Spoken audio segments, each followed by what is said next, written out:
जय जगन्नाथ। मु भवानी दैतापति दैतापति सेवायत पुरी जगन्नाथ मंदिर। डेफिनेटली विजयर ध्वजा आउ धर्मर ध्वजा उड़ीब। आमे जो 3 दिन पर्यंत कलकत्ता एफडी ब्लॉक रे सल्लेक रे जो 3 दिन पर्यंत विश्व शांति महायज्ञ होता बहुत महाआडंबर सहित होता। सेठी महाप्रभुंकर 32 भेषर दर्शनर मध्य भक्त माने उपभोग करते बहुत भल भाव दर्शन करते महाप्रभु 32 भेषर आ 3 दिन पर्यंत निःशुक्ल महाप्रसाद समस्ते सेठी भोजन करुले। बहुत मात्रा रे भक्त माने सेठी आसिक समागम होते कहीं बेंगल रो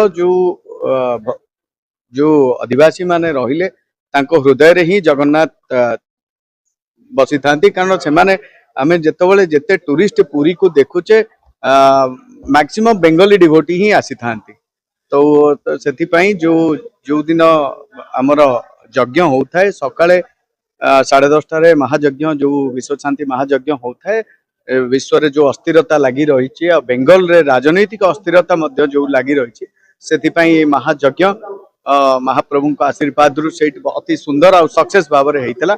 बहुत माने भक्त माने सेठी आसुथिले एथिरे कि आपणकर अन्यान्य राजनैतिक दलर नेता माने जो माने प्रत्याशी माने मध्य से माने आसुथिले महाप्रभु को दर्शन करिकी यज्ञ रे आहुति देकी से माने सेठी विजय टीका लगेकी जाउथिले।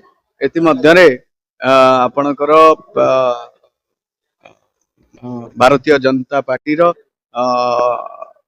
राष्ट्र अध्यक्ष नितिन नवीन जी आसीथिले मध्य से यज्ञ रे आहुति देइथिले आ धर्मेंद्र प्रधान मध्य आसीथिले आमर सूर्यवंशी सूरज मध्य आसीथिले आ बहुत प्रत्याशी जो माने सेठी ठिया आइचंती से माने मध्य आसीथिले ता सहित अन्य दलर भी जो माने सेठी जेहेतु जगन्नाथ महाप्रभुंकर कार्य होतला बेंगल वासी पई महायज्ञ होतला विश्वर शांति निमंत होतला बहुत भक्त और समस्त वर्गर लोक माने आसिकी महाप्रभु को दर्शन करिकी से यज्ञ रे मध्य शामिल होतले।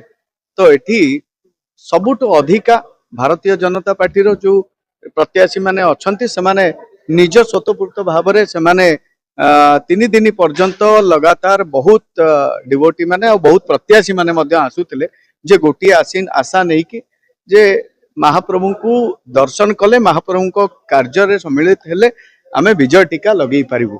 तो सेतिपाई मोर मध्य दैतापति हिसाब रे तांकू मु भल भाव रे दर्शन मध्य करई दउतली सेठी कलिकता रे जो महाप्रभुंकर 32 भेषर दर्शन होउतला आ यज्ञ रे मध्य तांकू शामिल करोउतला। गोटे मध्य कथा भी कहिली जहा बेंगल रे जो अस्थिरता चलीची तो आपण देखिबे एथर जगन्नाथ महाप्रभुंकर भक्तर सरकार ही आसीबो सेठी धर्मर सरकार भी मध्य हबो एटा हला संपूर्ण सत्य। एटा देखो गत वर्ष जहा कार्य होइथिला सेठी ए वर्ष संपूर्ण अलग होइछि। एठी महाप्रभुंकर आशीर्वाद रु आमे सेठी विश्व शांति महायज्ञ करिथिलु आ बेंगल रे जो अस्थिरता चलीची जो प्रथम अस्थिरता आमे कहिबा प्रथम तो सी जो दीघारे मंदिर कले ममता बनर्जी दीघारे मंदिर टी जो कले से मंदिर से संपूर्ण अन्याय कले कारण मंदिर करिया पई काहाकू मना नहीं मंदिर समस्ते करि परिबे जन्मगत अधिकार समस्त भारत वर्ष रे किंतु धाम जो लिखिबा आ धाम कहिबा सेटा संपूर्ण भूल कहीं आमे तो जानिचे आमर है 4टी धाम बद्रीनाथ द्वारिका रामेश्वरम जगन्नाथपुरी आ ये 5 नंबर धाम आसिला कुआडू। तो सी देखु ये जगन्नाथ महाप्रभुंकर कार्यक्रम एठी समस्त को पूरा बेंगल वासी को निमंत्रण थिला ता भितर की फायदा उठे पाइला महाप्रभु को दर्शन पाई आमे तो समस्त को निमंत्रण करथिलु किंतु ता मध्य रे आपण देखिथिबे हमर राष्ट्र अध्यक्ष बीजेपी रो नितिन नवीन आसीतिले धर्मेंद्र प्रधान आसीतिले तो सी ताले काहे के आसिलेनी देखो जहा जगन्नाथंकर बिना डाकरा रे के आसी पारंतिनी तो महाप्रभु को डाकरा हला से माने आसिले से माने आगु को विजय तिलक लगीबे। देखो सेठी बहुत भक्त आसीतिले 3 दिन रे 60 रु 70 हजार भक्त सेठी केवल रात्र समय रे महाप्रसाद जो हमर प्रसाद रो व्यवस्था होइतला ताकू दिन रे राति रे भोजन करिया पई आस्तेला और यज्ञ रे सम्मिलित होबा पई मध्य बहुत लोक आसीतिले दिन बेले मध्य बहुत लोक दर्शन करिया पई सेठी के आसुतिले। महाराज एपरि यज्ञ ओडिसा रे देखि देखो यही कार्यक्रम एवं बेंगल रु आरंभ है। बेंगल रु आरंभ है कि प्रत्येक राज्य रे भारत वर्षर प्रत्येक राज्य रे प्रति जिले रे जगन्नाथ महाप्रभुंकर सनातन धर्मर प्रचार प्रसार निमंते जगन्नाथ धर्मर प्रचार प्रसार निमंते आमे प्रति राज्य प्रति जिला प्रति सहर रे आमे महाप्रभुंकर ये विश्व शांति महायज्ञ आरंभ करिवो। आपण देखिबे ओडिसा रे मध्य प्रति जिला रे प्रति सहर रे हबो। समस्त आमे बेंगल वासी को निमंत्रण करिथिलु। नॉट ओनली ममता बनर्जी आमे बेंगल वासी को निमंत्रण करिथिलु। तो सेति पई आमे जानिचे समस्ते महाप्रभुंकर बिना ये पत्र टीए हलेनी। तो सेति पई महाप्रभु सी आसी नथिबे मैं भी महाप्रभु को डाकरा न होइथिबो। कोन कहले अन्य आसीथिले नेता माने दर्शन करिक जाउथिले जगन्नाथ महाप्रभु को, किंतु मंच ऊपर चढ़ी आमर राष्ट्र अध्यक्ष बीजेपी रो नितिन नवीन धर्मेंद्र प्रधान आउ सूर्यवंशी सूरज अन्य प्रत्याशी माने से माने मंच ऊपर चढ़ी महाप्रभुंकर आशीर्वाद भिक्षा मध्य करथिले। तापरे यज्ञ रे निजे मध्य पूर्णाहुति देइथिले।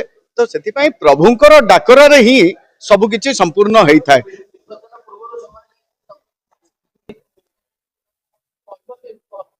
डेफिनेटली आज्ञा बिना जगन्नाथ आशीर्वाद रे आपणकर सक्सेस संभव नुह।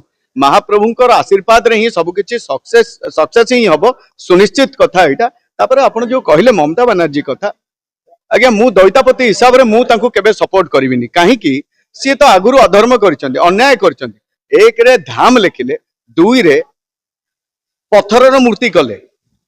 तो सी तो पत्थर आपण जानिचंती शास्त्र अनुसार जगन्नाथ महाप्रभुंकर मूर्ति काठरे ही थाए।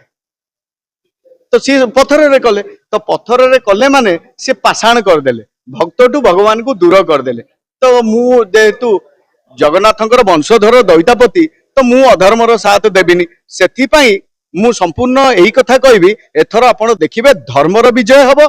जगन्नाथ महाप्रभुंकर भक्तर सरकार आसीबो। आ सदा जो बली भाव रे धर्म आगु को रहिछि धर्म मध्य रहिबो, अधर्मर नाश हबो। आउ आपण देखिबे मु सेही तो कहली आज्ञा महाप्रभुंकर भक्तर सरकार 100% आसीबो। धर्मर सरकार मध्य एथरक आसुची। कारण एई जो अस्थिरता कलिकता रे बेंगल रे चली थिला सेति पई महाप्रभुंकर एई महायज्ञ हेइथिला। आउ यार प्रभाव मध्य सबु निर्वाचन ठू आरंभ करी प्रत्येक व्यक्ति को ऊपर पड़िबो। कारण प्रत्येक व्यक्ति सुख शांति समृद्धि रे रहिबे एई जो महायज्ञ हेइ।